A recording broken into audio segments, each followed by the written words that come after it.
love when it feels right. It is just one of these nights. Hey, what's up people, welcome back to my channel. So yesterday I show you how to install the Python onto your computer and also how to set the environment variable and connect it.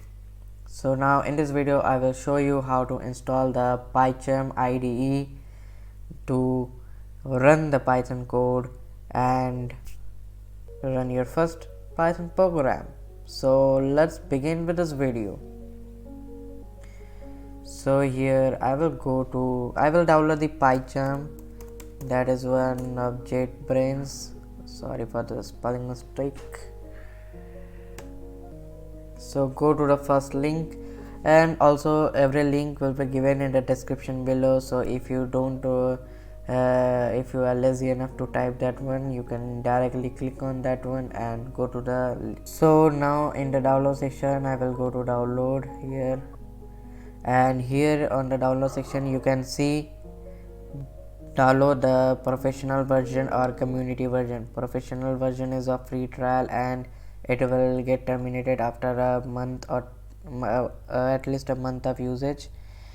So it will contain with that HTML, JS and SQL support, and the community version will be a pure Python development support. So I will go for community version. It is free and open source. So also you will get for Mac, you will also get for Linux and Windows. My one is Windows, so I'm downloading the community version. Let it download. Let's save the file and go to download section, Control G.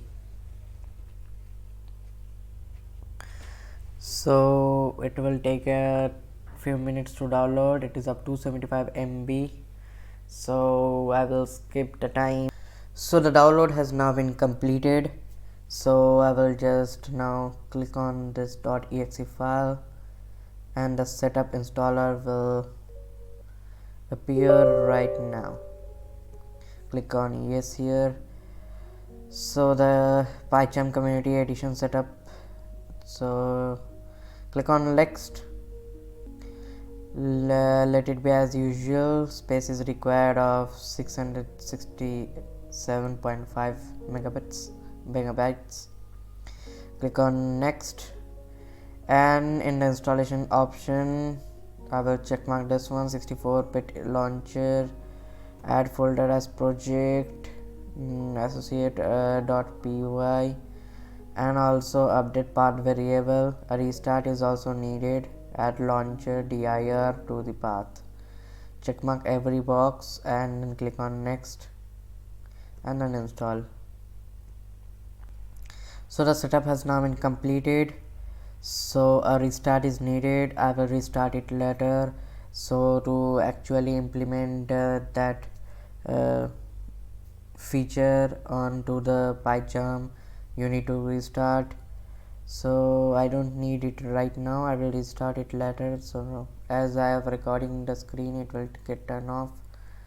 And now I will just open it, the community edition.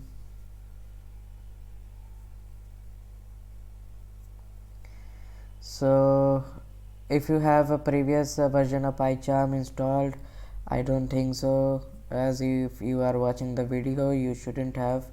So you are like me, so do not import the settings. Checkmark that one and click on OK. And here you can set the UI theme, a dark theme or a light theme. I'm always a fan of dark theme, so I will go for the Dracula, and then click on next. And here you can download the Vim editor, markdown, R language, a custom AWS toolkit. I don't need it anything right now. If I need it, you can also download it inside the IDE anytime. So I will just start using the PyCharm. So here I will create a new project name. I will give it test. So let it test run it. Loading components.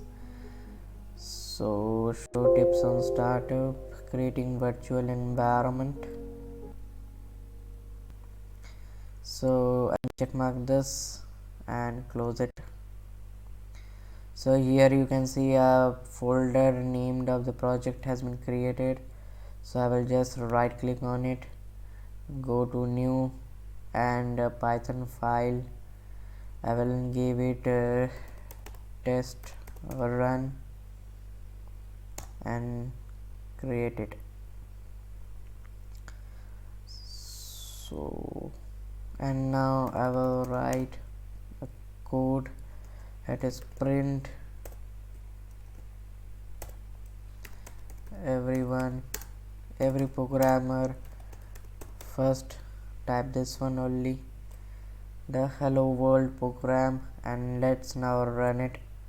Let me just make it bigger, close it, run, and on the here you can see run. So in one to run this you need to go to this one, run, select that one, and here you can see the hello world is running. So now you can also see a different code, like let me assign a value to this one as 10. Okay, so sorry,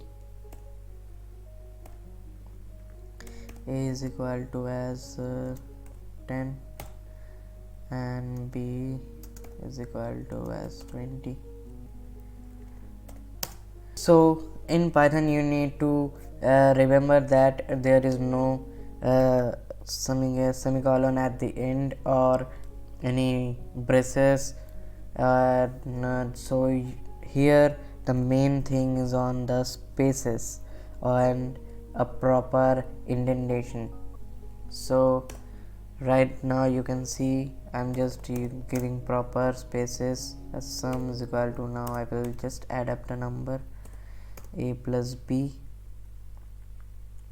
and now I will go to the next line and print it out, print values, and I will write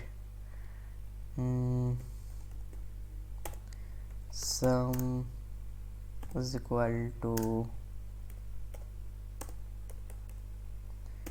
comma and sum. So now I will save this one and just right click on this portion and you can see test run. So here you can see hello world and sum is equal to 30, that is a plus b, that is 10 plus 20 is equal to 30. So you can now run your program on the IDE as much as you can and just do coding. So that was in this video. Hope you like this video, share this video and subscribe to my channel. Also watch the previous video before watching this video. So if without a Python it will not run. So thank you, bye bye, see ya on the next video, peace.